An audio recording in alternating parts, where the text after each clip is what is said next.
Thank you so much for staying tuned to this channel. It's time for us to start off with the first discussion segment on this morning on ITV. Well, it's all about the vaccination order by the Edo State government. People have been reacting to it both at home and in diaspora. They'll be talking about it, some for it, some against it, some just felt indifferent about it. Without a vaccination card, you cannot, you shall not, you will not get involved in any form of gathering, be it church, mosque, parties, wedding, you just name it. How do you feel about that? Before we go into the discussion, I need you to watch this report before I introduce my guests and really analyze issues bordering on the COVID-19 vaccination. Have a listen. Governor Obaseki stressed that the latest report indicates that the third wave of COVID-19 is on the increase, which calls for serious concerns. He said although his administration has no plans to shut down the state, but issues of vaccines will be taken seriously as his administration is committed in securing the lives of the citizens. The governor said the new vaccination exercise will be driven by strategic community leaders and relevant stakeholders to improve access to vaccines across the state. People who are not yet vaccinated at all will have to depend on remote access to these gatherings. So from the second week of September, people may not be allowed to worship in churches and mosques without showing proof of their vaccination cards at the gates.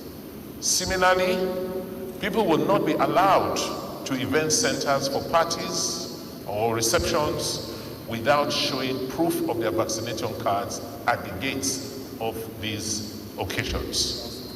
We have made adequate arrangements with security to prevent anybody who does not have a vaccination card from accessing any of these events. Also, you will not be allowed to access banking services in Edo State from the middle of September if you have not been vaccinated. If you want to undertake banking services, you will do so remotely from your homes. The governor noted that his administration will continue to strengthen vaccination exercise for all citizens to build healthy immunity against the virus and employ every resident to get vaccinated to save lives. All right, that report was by our Government House correspondent, Patience Osaogiwa. You heard our beloved governor giving directive of what he intends to do when we venture into September. First or second week or thereabout, what they said, according to him, will be enforced. Well, with me here in the studio to talk about this, I have a legal practitioner, a political analyst, both local and international politics. Is well grounded. Join me to welcome Barrister A.B. Thomas. Welcome to TMI, Sunday's edition. Good morning. Appreciate your coming. Still very close to him, he was one time the vice chairman of Ego local government, one time acting chairman also of Ego local government, a political analyst and entrepreneur. Join me to welcome Honorable Desmond Ugbo, both local and international politics. He's well grounded. Welcome, Thank Honorable. You. Good morning for having me. All right. Good morning, viewers. Barrister A.B. Thomas, let's start off with you. You saw the report. This thing came out on Friday when it was like, you know, talked about, and those citizens have been reacting to it. It's all about the fight against COVID-19, the fight against the deadly Delta variant, and of course to keep humans safe. But with this method of saying if you don't have the proof of vaccination, you'll not be able, you'll be disallowed, so to speak, from attending functions, from going to banks, churches must rule out until you show proof of you being vaccinated. Barrister A.B. Thomas, what do you feel about this?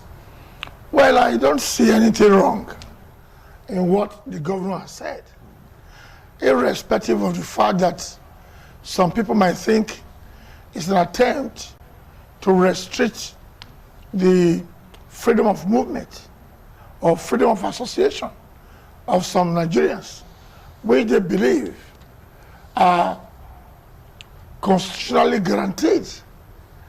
But for every constitutional guarantee, for every freedom, there must be a limitation in the interest of the general public.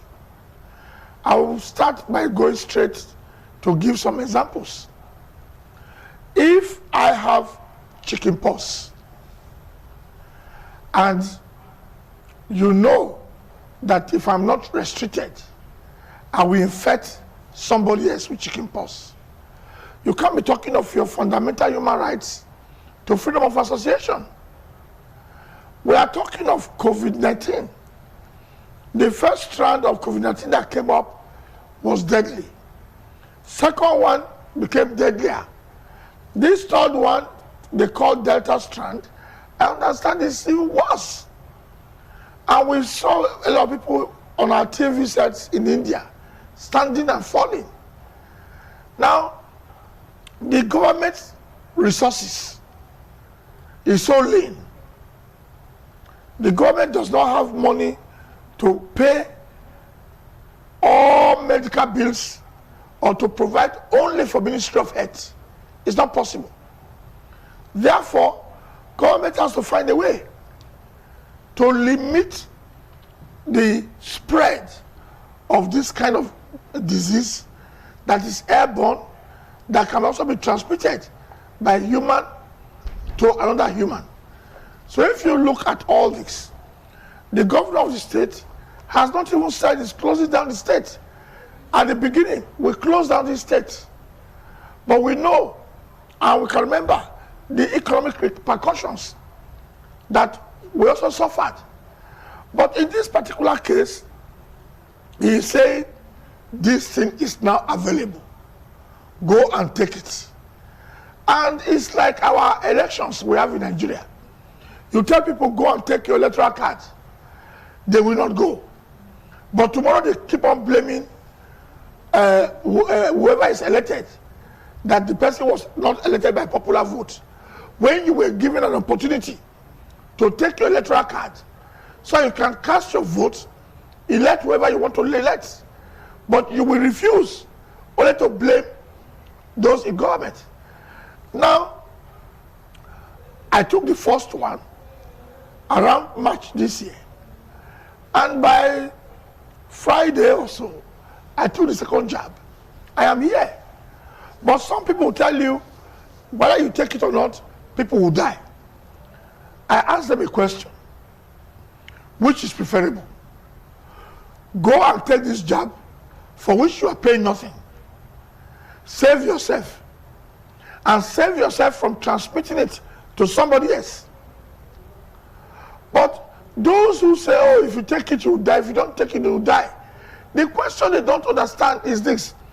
The people they are coming in contact with might not have taken it. Might not have taken the same jab. Thereby also infecting you who have taken it. If you take it, I take it. The possibility of we infecting ourselves becomes remote.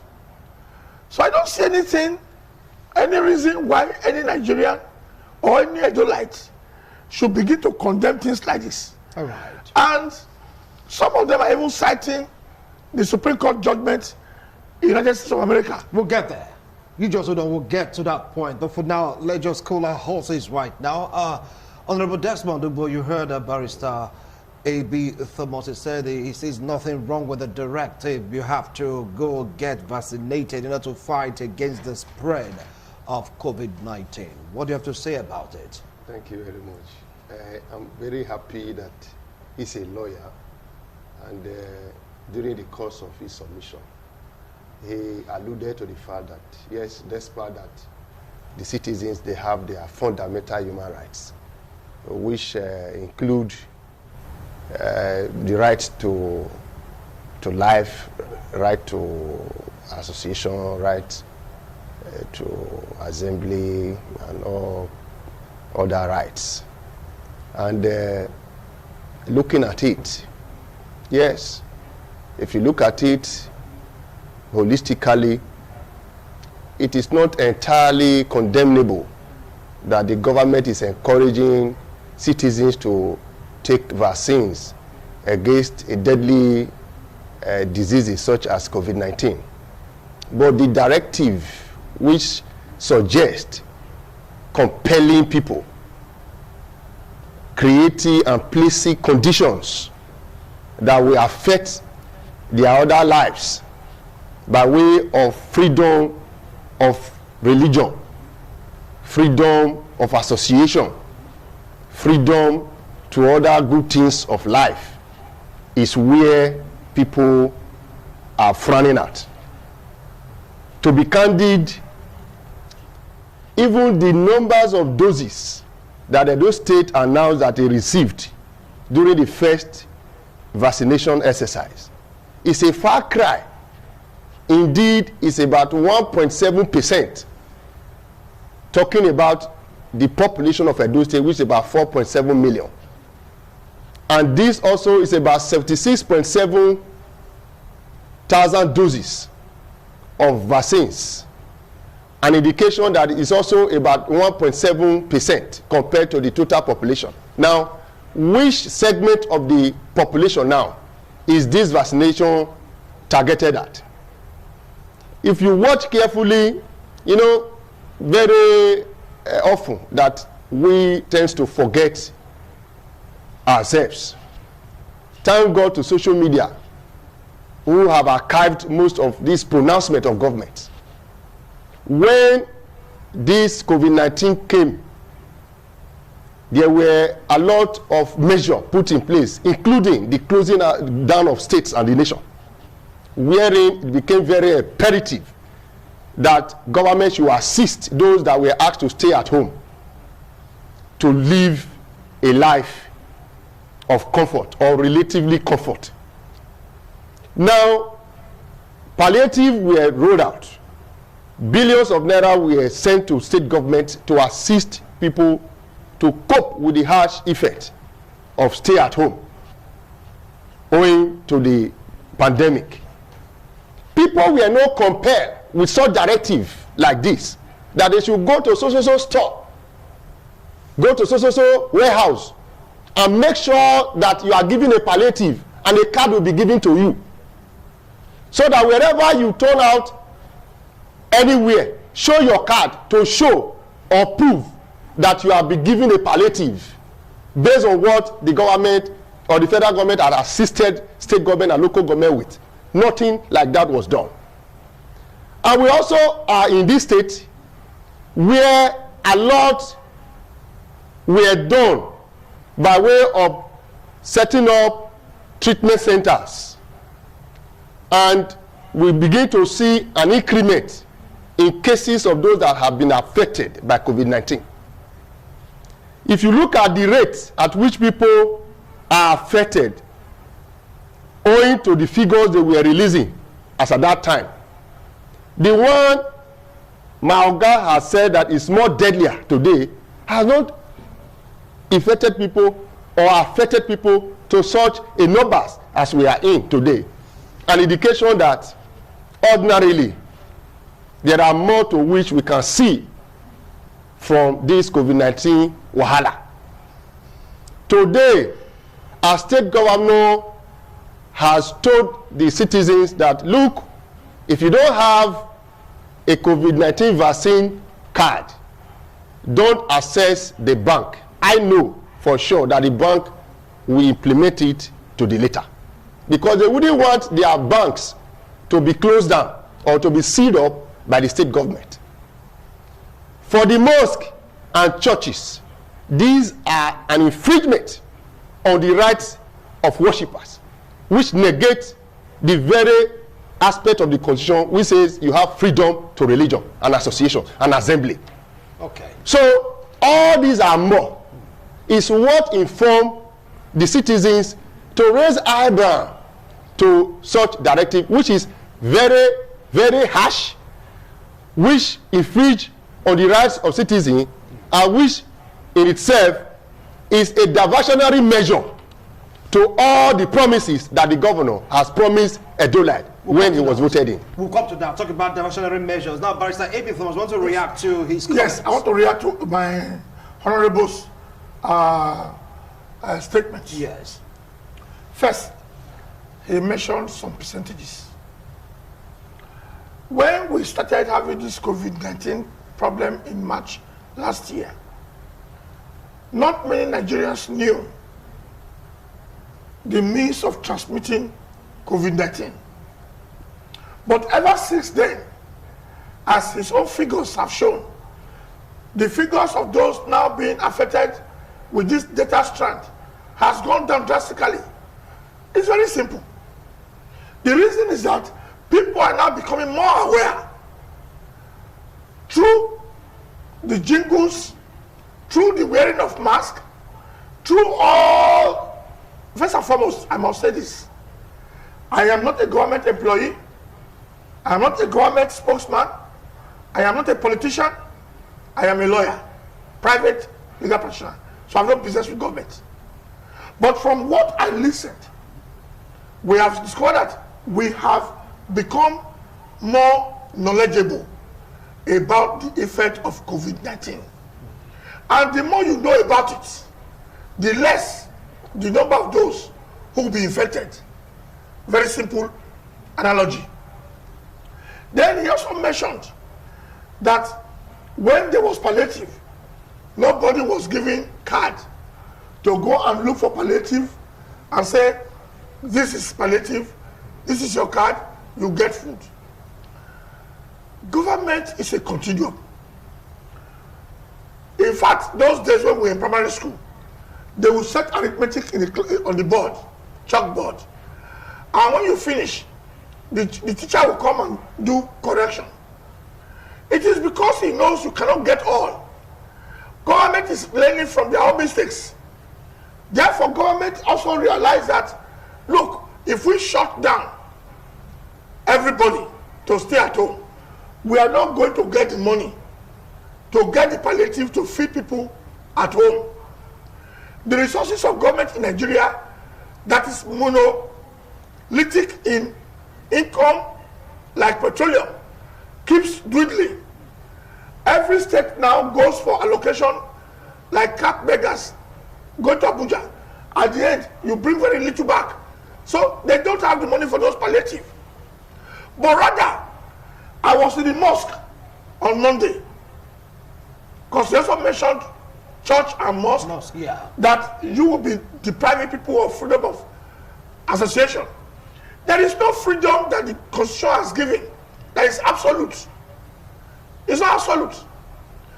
And I was very impressed. I didn't take my vaccination at the Central Mosque at Igun because earlier in the morning I had gone to another government's military formation where I got my vaccination that day. But government brought people to the mosque to vaccinate. And the chief imam kept begging people, kept begging. How do you understand what I'm saying? He was begging people that government has brought people to vaccinate you free of charge. But some people got up after the Jumat and started heading home straight. You get the point? So if you allow such people to come back next week Friday who refused vaccination, they can infect others who have already vaccinated themselves, or those who are yet to vaccinate, they can infect them. Ditto the churches. Nobody says you shouldn't worship, but it is those who are alive who will worship. Salvatore Wifo will not worship today. So many people have died, will not worship today. But it is for you to be alive, for you to be able to worship. And if you say you don't care about yourself, care about others, help others. Okay. You see the point? Right. Then finally, on what the rebel said, we seem to think that the primary duty of government is to spoon feed you. The government has rolled out policies. Whether the vaccines the government has brought are sufficient in quantity or not, go and do your best and get the one available. And that's why I earlier on mentioned that when we are asked to go and collect voters card, You find INEC saying that 370,000 voters cards are uncollected in Edo State. Whereas you went there to register just to collect your voters card, or some will collect and begin to sell. So if you juxtapose that with the 1.7% of vaccines my friend is talking about, you will still discover that some people will not go to collect. You will still have excess at the end of the day. Why don't we go and collect these things, which are free, so that we protect yourself, you protect the two of us sitting next to you. It doesn't cost you anything. All right. Now, you talked about fundamental human rights. Exactly. You talk about people not having access to place of worship, not having access also to banking facilities. And you talked about the number of vaccines available juxtaposed with the population of Edo State. How do you think this will be feasible? You see, we are here we cannot be in the same page. Yeah. And I'm very sure I'm representing majority of those that are heated with this pronouncement. He talked about the idea that government rolled out enlightenment campaigns. That is the reason why the number of affected persons has drastically reduced. That people are not aware, they are not alive to those measures, those avenues through which they can contact this ailment.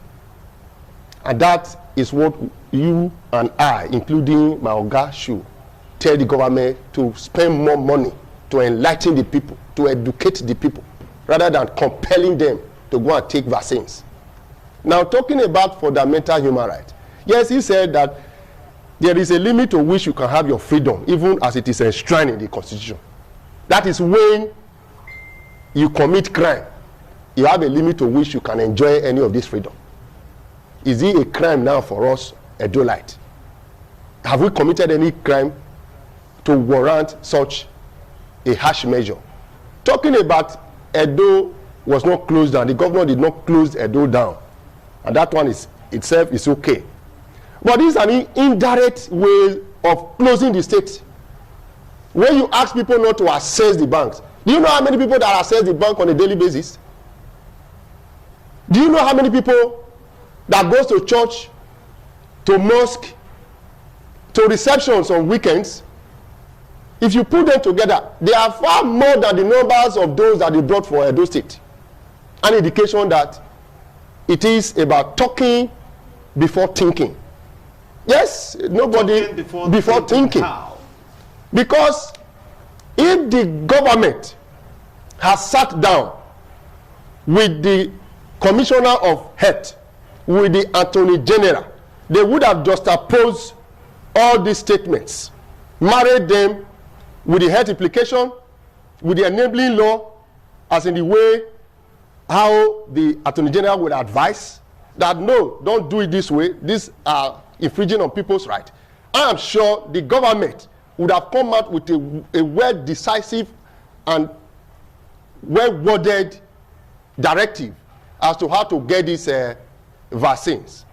Because all government needs is to encourage the people, is to create an enabling environment for people who are not aware, who may not have the knowledge to be aware, so that they can differentiate between rights and wrongs. That is where government comes. Government, as I have mentioned, cannot spoon feed you. But what it does is to create an enabling environment, is to create the condition for you to fend for yourself. And that is what every right-thinking citizen should expect from a rational government. But here we are always waking up to see certain strange directive from government, do this, don't. Are we not faced with the problem of insecurity? What measure has the government done to arrest this trend? The way people are being kidnapped, the way people died of heart attack related ailment, even peptic ulcer kills more than the COVID-19 we are talking about. All these are pointed to the fact that the relevant people who ought to have advised the government to take the bull by the horn and address the issue as it were are not there. So we should, on our own, as opinion leaders, to advise the government the best way to go about it. Yes, I am not condemning the fact that people should get themselves vaccinated, because I cannot live your life for you. Everybody is entitled to his own life. So the fact that we are all afraid to die, yes, will compel me to go and take vaccine on my personal volition. Not people compelling me. How many people are we compelling now? Pregnant women, say based on government policies, to go to maternity, to go and get themselves antenatal care. How many people, by way of government policy, and me the elderly now, who go to the health facility to go and access health service? How many people, by way of children, are we compelling, by way of government policy, to go to government or private health center to go and get access to health facilities? All these are certain things that we have found that is not too well with us, that is not too well with citizens of the state. So other states who have come out, other governors who have came out to say, look, yes, I believe there is COVID-19, but not to the extent of closing the state. People can go and access this vaccination, but it is not by way of compelling you to do it. We've seen Kogi State, they were both created the same day Edo State was created. Okay. We have seen other people doing well, and here we are coming out with stringent measures, draconian laws and policies, all to the detriment of citizens. Okay, now he gives so many instances: pregnant women, elderly, children, and the rest of them, juxtaposing the number of vaccines given to Edo State with population. It may just lead to a disaster. Talking about the directive. Barrister Ebi Thomas. Government, from what I have seen, I repeat, I don't work for government. You've said that severally. I am not a politician. Yeah. But from my own little knowledge of going around Benin, government has decentralized the distribution of these vaccines. I have told you for the first time, my mosque at Igu Street, they brought health officials. They were there to vaccinate people. But some people just got up after the prayers and left. But talking about the number of vaccines given to Edo State and the population. Well, listen to me. Because hold on, there is never a some of the people that before you put a law on the ground or a directive or statement, you must have adequate numbers to care about the population. But according to a report, it's not the same. We must understand the difference between a law and a policy. A policy. All right? The governor did not make any law. He only made a direct policy that if you don't have this, don't go and associate with people so that you don't contaminate them. It's a very simple thing. And he has decentralized this thing now. Go to even the remote areas in Ute, in Benin. Those inaccessible areas, they now have centers for vaccination. Dr. Hold on. You're not answering the question. I am answering the number of vaccines in Edo State juxtaposed with the population. If you do that with this policy, I am asking you a simple question. He is just saying 1.7. I represent 1.7. Represent 1.7. It's 76.7 thousand. At the end of the day, the second you will still discover that this 1.7 that he is mentioning now is not exhausted by Edo people. We are used to it. If you bring 20 billion vaccines to Edo State, those who will go. Like the way he's saying it now, it's as if he's encouraging Lazarus Fares attitude. That is, if you like, go. Don't tell us without you can't go to church. Exactly. That is what he's doing. And you will not discover that with this kind of attitude he's putting up, a lot of people will tell you, I'm not coming. It's not my business. I don't need to go and take it. But if you don't take it, you will discover that you can infect somebody in your house. Not talk of the church. So what I'm trying to say is this. The quantity of vaccines available now, let people go and utilize them. It is when you go there and say you cannot find. For instance, I had mine on the 23rd of June, of March this year. I was supposed to go back to the 6th of June. When I went on the 26th of June, I couldn't get. It was not available. I went back home.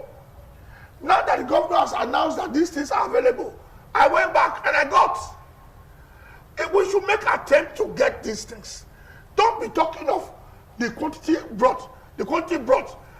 That is on one hand, because there are other... Okay, Yes. continue, just So, please, Uncle. don't be talking of the quantity brought.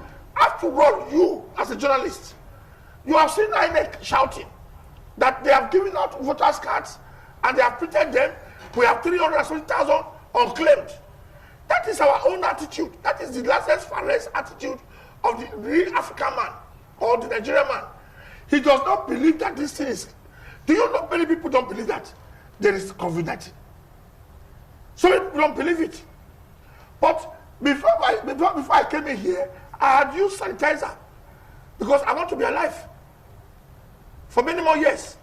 And when I'm living here, I'm also using sanitizer. I want to be alive for many more years. It does not mean that we don't die eventually. But take the precautionary measures. For the governor to say, if you do not do this thing, you cannot go to parties unless you bring out your card. You may not be allowed to do this, you may not be allowed to do that. He is not absolutely saying, that there is a law that will jail you. But from what you said, the banks must adhere to this rule because they will not... They are already, the banks are I know what I'm saying. Before the governor spoke, the banks are already adhering to no mask. Okay. You can't go in. Yeah, no masks, no You can't go in. sanitizer. But now we're talking about the green card right now. Now let's come to the aspect of Yes. choice. Yes. Even in the US, Yes. in India, Yes. all over the world, Yes. people have the choice to say yes to the vaccine or no to the vaccine. Yes. They are, with this policy, Yes. they're taking away choice from the people, vis-a-vis becoming a dictator in this regard. No, I don't see it as that. You see, when you look at the judgment of the Supreme Court of the United States of America that says vaccination should not be compulsory, juxtapose the health situation, the facilities for health in America with the facilities for health in Nigeria, you will see that sometimes Nigerians need to be pushed to do certain things. Now, when you are pushed, they are dictatorial in all, Don't ways. see all these things. Is it because you If have... you are being pushed to do is it something by because- Sir A.B. Thomas, is it- what does that portray? Excuse me. Yeah. Let me make my point. All right. Is it because you are calling what you have now a democracy?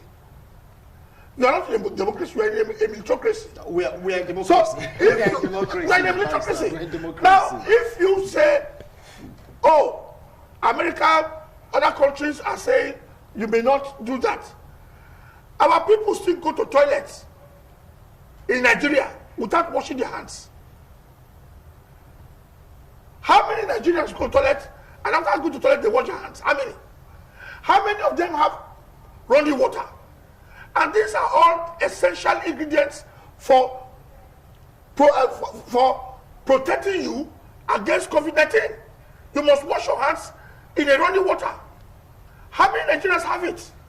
Right. So if you are looking at all those instances, comparing Nigeria with overseas, I tell you, why are all these people talking about, oh, you don't want us to go to church because we must have card, you don't want us to go to mosque because we want card? The truth is that it is not because they want to worship God. It is the tithes that the pastors and the imams are after.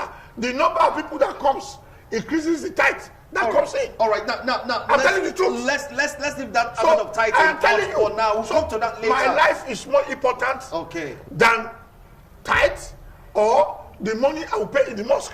All right, I'll come back to you very soon, because right now, even the Muslim faithful, they are the one talking about it. It's not even the imam, and of course, for the churches, the members are the ones saying, no, this will not work.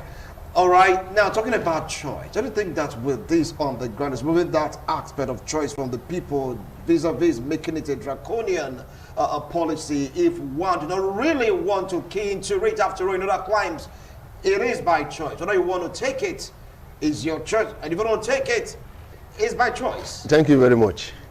You see, let me disabuse my August mind here that probably my submission this morning is suggestive that people should take it by Omakame, either you go there or you don't go there. That is not what I mean. It is. What I mean is that the issue of choice should come in topmost in rolling out your policies. Thank God it's not a law. Even if it is a law by a state that is inconsistent with the grand norm, it's null and void. It will not be of any effect. And thank God FOI group has gone now, collecting signatories to petition the state government to this effect and taking to court for infringing on their fundamental human right. That is one side. You make allusion to collection of voters' card that the INEC keep announcing that people should come and collect their voters' card. Do you consider occupational mobility? Do you consider geographical mobility? Do you consider death and sicknesses of those that refuse to now go and collect their cards? They should have come out to consider all these areas. And secondly, for those who have taken the first jab, if they are consistent and realistic with their statistics, they will realize that from among those who have taken the first jab, I'm not sure that all of them will still be alive. I'm sure as enlightened as the late Victor Waifo must have taken the first jab, but that doesn't stop him from dying. And all these are pointed to the fact that taking vaccine is not a yardstick for your longevity. Just like eating your food does not keep you alive. Of course. So the best bet is that let it be a thing of choice, so that this pronouncement of a policy of sort should not sound draconian. It should not sound militaristic as the one you have just painted. Yes, we are in democracy, but the pronouncement, the attitude, the characters, the actions and inactions of all those who have elected to represent us sound militaristic, sound like they are military juntas. So an indication that we have not got there yet. They will come sweet-mouthing us, promising heaven and earth, only to be deviated with a little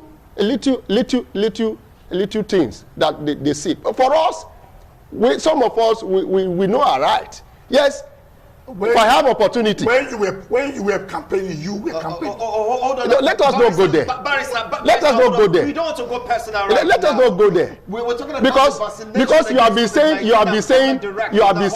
excuse me, he has been saying, oh, sorry. Yeah. He has been saying that he is not a politician. He is not representing the government. But he's sounding somebody that is on hot seat. Try to defend the pronouncement of government. All right, now, we are all citizens of this country. What affect one, let it affect us. Desmond, he keeps saying it because according to him, according to people that know him, it is true. I know. Yes. I know. He's a legal practitioner. He's not for any PDP or APC. He doesn't know who's all this God. I know him. But I'm very surprised this morning. Barrister, still talking about this COVID-19 vaccination, seem to like taking up the time for Edo 30, but all the same we have to talk about this because we have to be allowed to celebrate Edo 30. Now, if you take a look at so many things surrounding COVID-19, if you go to other climes, you get to talking about people that have been vaccinated, they get infected, and they also died due to COVID-19 exposure, even after vaccination, first, second, booster jab, and all. I don't think this is the reason why people don't really care about being vaccinated because of the reports gotten.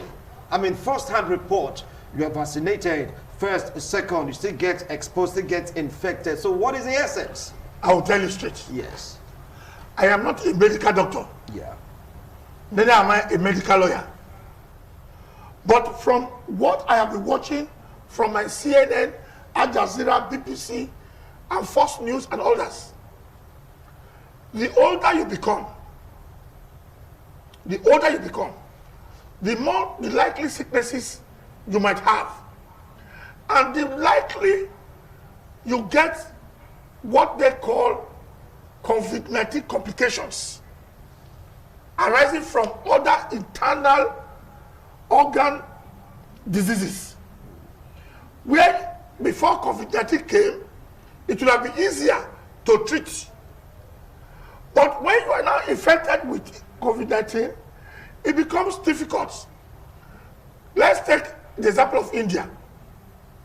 India that used to export, what's it called, gas. Suddenly found themselves they couldn't get gas. America and other countries in the world had to be supplying Indian gas just to make sure to revive people who were affected. So the older you become, all those organs in your body that used to function very well when you were 20, 30, they are getting weaker.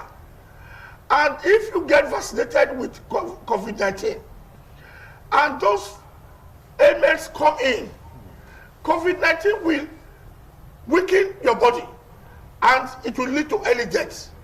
So nobody should blame vaccination for such deaths, because we have what is called causation, the law of causation. It can lead to one point and another point to another point. If you are 80 years old or you are 70 years old, the rate at which you can get a disease, your immunity, your immune resistance is not going to be like that of a boy of 20. We must get this clearly. So vaccination will not save you when you are 80 and you have other internal organ problems.